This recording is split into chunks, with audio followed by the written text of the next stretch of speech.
new week starts, more fun and games.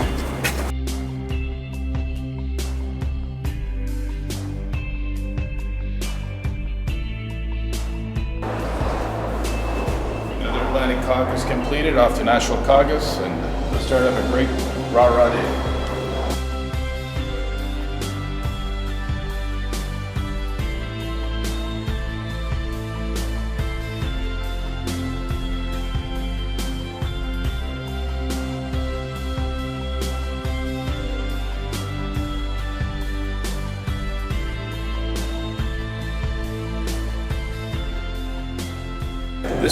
This is one of the bullets was fired when we had the intruder, and it went through that door and actually broke the padded door which is inside.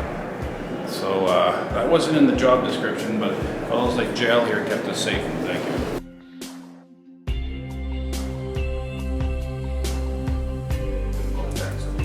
That's right. And the schoolers.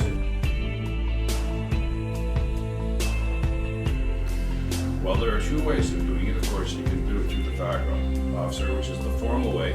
But if one goes to the Legion, the Legion has service officers who are present, and they are very, very effective. The one who works at Legion.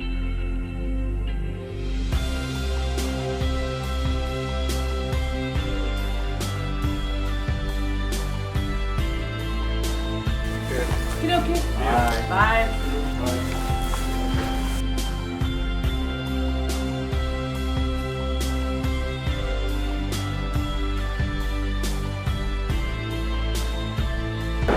I'm going to go to question period and see all the exciting debate between those leaders and the issues at hand for Canadians.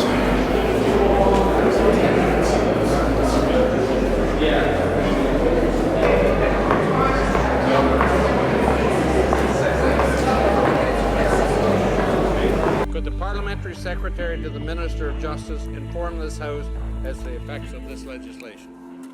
The Honourable Partner. I'd like to thank the Honourable Member for Oxford for that great question, and of course for his previous career and work as a police officer, keeping Canada's streets and communities a safer place for all Canadians.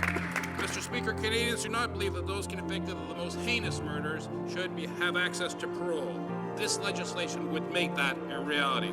It will protect Canadians and our streets and communities by keeping the most dangerous offenders in custody for most of their natural lives. Importantly, this will do this by eliminating parole eligibility. It would ensure that those who have suffered loss or the tragedy of their loved ones will no longer have to revisit the horror of that tragedy through the ongoing paroles. Mr. Speaker, the Canadian justice system exists for Canadians.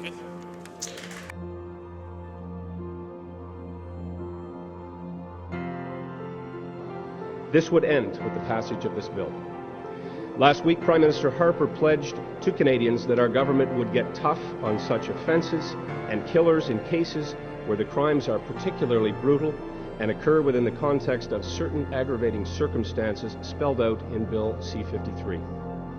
To make good on that pledge, to fulfill that promise from the speech from the throne, we've tabled legislation just a few moments ago entitled the Life Means Life Act.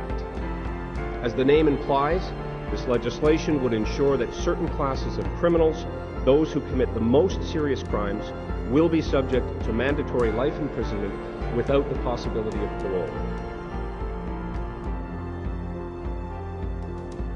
Looking at Section 9 of the Canadian Victims' Bill of Rights, and that recognizes that all victims have the right to have their security considered by the appropriate authorities in the criminal justice system. So the question is, to what extent would the appropriate authorities be obligated to take measures to provide for the security of victims?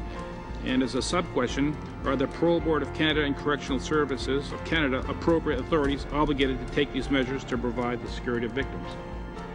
This is another way of doing work for your community. Throughout my life, I was always involved in community work, whether it would be Moncton Head Start or whether it be the Rotary Club.